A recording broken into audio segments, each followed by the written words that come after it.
और जो हमारे मित्र और कार्यकर्ता यहाँ बैठे हैं उनको पता है कि मैं किस ईमानदारी से अपने क्षेत्र में काम करता हूँ। मैंने कुछ मेरे पत्रकार मित्र को नहीं लगता है कि वो छपरा जंक्शन पर जाके कुछ यात्री जो छपरा में 30 साल से नहीं रहा है उससे इंटरव्यू ले लेते हैं और छपरा में बहने वाले नालियों के बारे में कहते हैं कि तुम्हारा सांसद कोई काम नहीं कर रहा है, तो उनका भी अधिकार है। मित्रों, इस जिला में रहने वाला कोई भी व्यक्ति मेरे पास आ जाए और देश के प्रधानमंत्री का ये देन है और ये 9 वर्ष का कार्यकाल है कि आज छपरा जिला में छपरा की धरती पर 26,000 करोड़ रुपया का काम चल रहा है और किसी को अगर कोई चुनौती देना है तो गैस का सिलेंडर पहुंचा दो। अगले 6 महीने से 1 साल के भीतर सारण जिला के 3 लाख घरों में गैस पाइपलाइन से गैस का चूल्हा जलेगा। आज अभी अध्यक्ष जी पूछ रहे थे NH-19 का, तो मैं दावे के साथ कहता हूँ, कागज पर लिख लीजिए, वो हमारा कसूर नहीं था।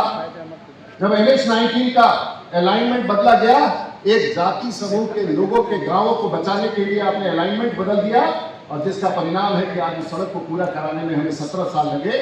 देश के नितिन गडकरी ने अपने से इन्वेस्टर खोज करके काम शुरू करा दिया है। जुलाई माह में आपका NH-19 इसी सेशन के पहले चालू कर दिया वाला है। आज जो जमीन 5,000 रुपये कट्ठा बिकता था, आज 50 लाख रुपये कट्ठा बिक रहा है।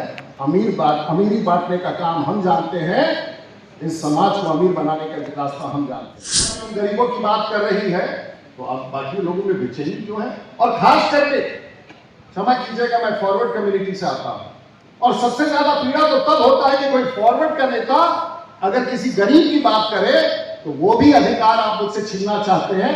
हम कतई इस बात को बर्दाश्त नहीं। जो अभी पदभार छोड़ के गए हैं डॉक्टर संजय जायसवाल, उनके पिताजी मदन जायसवाल मेरे साथ विधायक और सांसद, और फिर ऐसा संयोग है कि सम्राट चौधरी के पिताजी भी शकुनी चौधरी मेरे साथ विधायक थे और उस समय मंत्री थे। तो मेरा सहयोग, हम तो थोड़ा सीनियरिटी इस प्रकार से ले लेते हैं और कई बार इसका संकट भी उत्पन्न हो जाता है, लेकिन मेरे लिए सौभाग्य है कि इतने सुलझे हुए नौजवान साथी आज हमारे प्रदेश के अध्यक्ष के रूप में आए हैं और मैं इनको भी वर्षों से जानता हूँ और जितनी बड़ी जिम्मेदारी इनको सौंपी गई है, मेरे नज़र में ये बड़ा परिवर्तन का एक जिम्मेवारी है। और बार बार मैं पिछले कई माह से ये कह रहा हूं कि बिहार में एक बड़ा परिवर्तन होने वाला है और मैं ये ऐसे ही नहीं कह रहा हूं। मेरा अगर 35 साल का राजनीतिक तजुर्बा है तो उस तजुर्बे के हिसाब से मैं बताना चाहता हूं कि बिहार एक बड़े परिवर्तन की तरफ बढ़ रहा है। और कल के किसी भाषण को पता नहीं कैसे हमारे मित्र पत्रकार लोग क्या समझ जाते हैं, हमको कई बार कुछ बात समझ में नहीं आता और मैं बार बार सोचता हूं कि हमारी भारतीय जनता पार्टी 70 वर्षों से जनसंघ से लेकर भारतीय जनता पार्टी, हमारी संख्या हमेशा जब हम किसी के साथ चलते हैं तो 60 से 70 पहुंचते हैं या 80 पहुंच जाते हैं। जब हम अकेले चलते हैं तो हमारी संख्या घट जाती है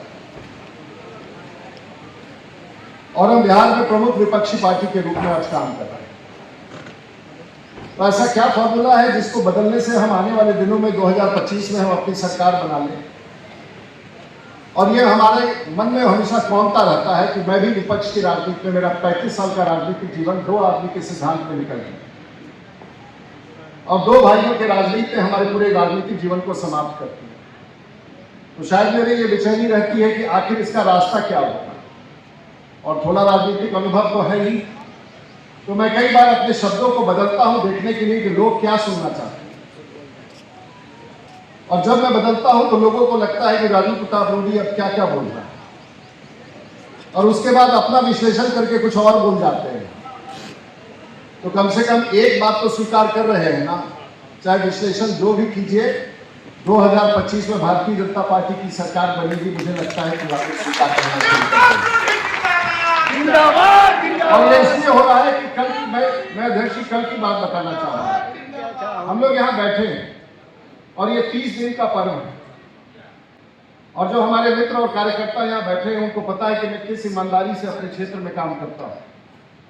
मैंने कुछ मेरे पत्रकार मित्र को नहीं लगता है कि वो छपरा जंक्शन पर जाके कुछ यात्री जो छपरा में 30 साल से नहीं रहा है उससे इंटरव्यू ले लेते हैं और छपरा में बहने वाले नालियों के बारे में कहते हैं कि तुम्हारा सांसद कोई काम नहीं कर रहा है, तो उनका भी अधिकार है, हम उनको भी नोटिस लेंगे जो इस प्रकार का समाचार बनाते हैं। अगर नोटिस लेने के लिए ही सरकार में इस प्रकार के समाचार बने तो वो भी दिक्कत नहीं है, लेकिन तथ्यों को कई बार छुपा करके जब कोई विषय रखा जाता है तो थोड़ा सा अफसोस होता है। और आज अगर हम छपरा जिला की धरती पर जो 30 वर्ष जो 9 साल का कार्यकाल कह रहे हैं, तो मैं तो दावे के साथ कहता हूं कि सभी पत्रकार मित्रों, इस जिला में रहने वाला कोई भी व्यक्ति मेरे पास आ जाए और देश के प्रधानमंत्री का ये देन है और ये 9 वर्ष का कार्यकाल है कि आज छपरा जिला में, छपरा की धरती पर 26,000 करोड़ रुपया का काम चल रहा है। और किसी को अगर कोई चुनौती देना है तो आपको मुझसे बात करना, लेकिन आज 26,000 करोड़ का काम चल रहा है, उसकी तुलना आप प्लेटफॉर्म के सामने खड़ा होकर एक नाली से पानी बह रहा है और उसके लिए राजीव प्रताप रूडी जिम्मेवार हो, तो थोड़ा चिंता तो हम लोग को होता है। आज अगर पिछले चुनाव के पहले देश के प्रधानमंत्री ने बिहार का सबसे ज्यादा उज्ज्वला योजना का गैस का सिलेंडर 4 लाख से अधिक अगर छपरा में महाराजगंज में पहुंचाया, तो वो हम लोगों का संसदीय क्षेत्र था और देश के प्रधानमंत्री की योजना थी। और सबसे ज्यादा गैस का चूल्हा पहुंचाया गया था। और इस चुनाव के पहले अगर देश में कोई एक ऐसा जिला होगा, हमारी बहनें बैठी हैं और कई बहनें हमारी बातें सुन रही होंगी, और कल के तारीख में किसी बहन को अपने घर में किसी अपने हस्बैंड से या अपना बेटा से या अपने किसी स्टाफ को ये नहीं कहना होगा कि मेरे घर पर गैस का चूल्हा पहुंचा दो और गैस का सिलेंडर पहुंचा दो। अगले 6 महीने से 1 साल के भीतर सारण जिला के 3 लाख घरों में गैस पाइपलाइन से गैस का चूल्हा जलेगा। और ये देश के प्रधानमंत्री का देन है। लोग पूछते हैं कि देश के प्रधानमंत्री ने क्या किया। छोड़ दीजिए, बहुत सारी योजनाओं जिनकी बात हम कर रहे हैं, गांव-गांव घुस करके हम लोग उज्ज्वला की बात ना करते हुए आजकल हम लोग आयुष्मान की बात कर रहे हैं। एक गांव में गरीबों के पास जाकर के आयुष्मान का कार्ड बनाया जा रहा है। और देश में अगर सबसे ज्यादा आयुष्मान कार्ड गरीबों के लिए बन रहा है, जिसे 5-5 लाख रुपया का इंश्योरेंस हो रहा है, वो एम्स में दिखा रहा है, DLK में दिखा रहा है, मेडिकल 1 घंटा ट्रकों से जाम होता था, तो देश के प्रधानमंत्री की योजना है कि आज रिविलगंज बाईपास बन रहा है और पटना तक जाने के लिए NH-19 का काम शुरू हो गया है। आप गाजीपुर लखनऊ से चढ़ेंगे और छपरा 4 घंटे के भीतर पहुंच जाएंगे। ये तो सच्चाई है, क्या कोई इसको नकार सकता है? आज अभी अध्यक्ष जी पूछ रहे थे NH-19 का, तो मैं दावे के साथ कहता हूं, कागज पर लिख लीजिए, वो हमारा कसूर नहीं था।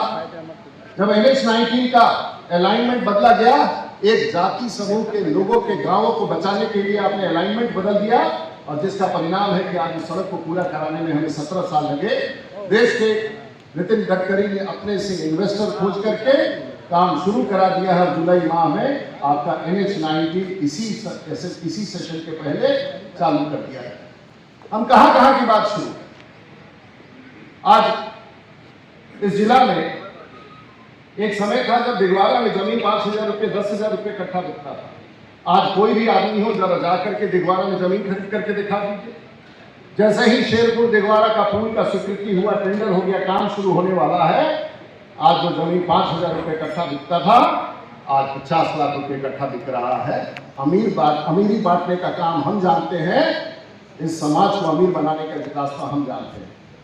लोग कहता है कि हमारे यहाँ के नेताओं का हमारा अभिशाप हो गया।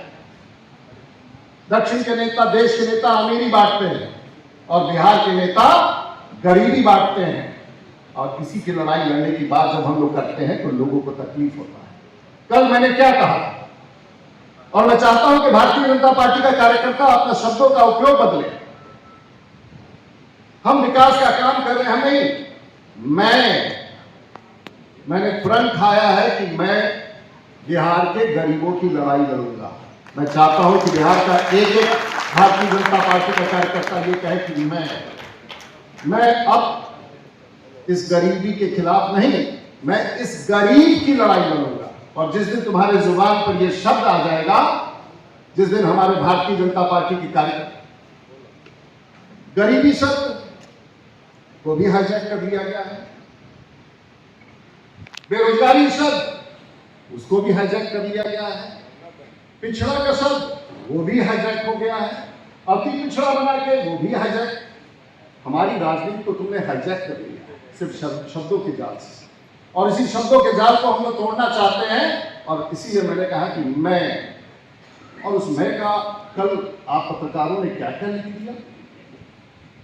और कल से अगर केजरीवाल साहब कहे कि मैं गरीबी को लड़ाई लड़ूंगा, मनोज सिंह बैठे हैं वो कहे कि मैं गरीबों का लड़ाई करूंगा, इसमें गलत क्या है? ये काम मैं एक शब्द गरीब किसी का अपना संपत्ति हो गया है।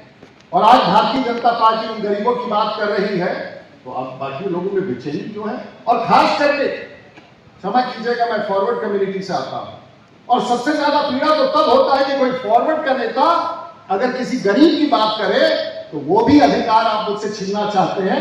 हम कतई इस बात को बर्दाश्त नहीं करेंगे। ये मेरा अधिकार है। मैं तो सामाजिक जीवन में पिछले 40 वर्षों से, और आज अगर मैं गरीबों की बात करता हूं तो किसी को पीड़ा क्यों होता है? और मैं करता हूं। और जिला के लोग जानते हैं कि राजीव प्रताप रूडी गरीबों के बीच में जो देश के प्रधानमंत्री सपना देखते हैं, जो देश के प्रधानमंत्री कहते हैं, उसको धरती पर राजीव प्रताप रूडी अपने यहां लागू करता है। शायद आपकी पीड़ा का कारण यही है। और मैं माननीय अध्यक्ष जी को कहूंगा कि हमें बिहार के गरीबी से लड़ना, बिहार के बेरोजगारी से लड़ना है और उसके लड़ने का तरीका सिर्फ भारतीय जनता पार्टी के कार्यकर्ताओं को लड़ना। हम सब लोगों ने तैयारी शुरू कर। कई बार मेरे बारे में लोग कई चर्चाएं करते हैं, लेकिन मुझे गर्व है कि मैं भारतीय जनता पार्टी का सिपाही हूं। मुझे गर्व है कि मेरा राजनीतिक जीवन का 30 साल की यात्रा में जो कुछ भी मैं आज करता हूं वो भारतीय जनता पार्टी का देन है। मुझे कोई कंफ्यूजन नहीं है अपने बारे में, लेकिन मेरा भी एक कर्तव्य है, मेरा भी एक दायित्व है, मेरी भी एक जिम्मेवारी है। मुझे इस राज्य में और इस जिला में 30 साल का राजनीतिक जीवन दिया है। पूरे देश दुनिया में मैं जाता हूं। वही मैं कहता हूं, आप कहीं भी उतर जाइए, गुजरात का आदमी अगर गुजरात का आदमी भारत में और दुनिया में कहीं उतरता है तो गर्व से कहता है मैं गुजराती हूं। महाराष्ट्र का आदमी कहीं भी उतरता है, किसी प्लेटफॉर्म पर उतरता है तो गर्व से कहता है कि मैं मराठी हूं।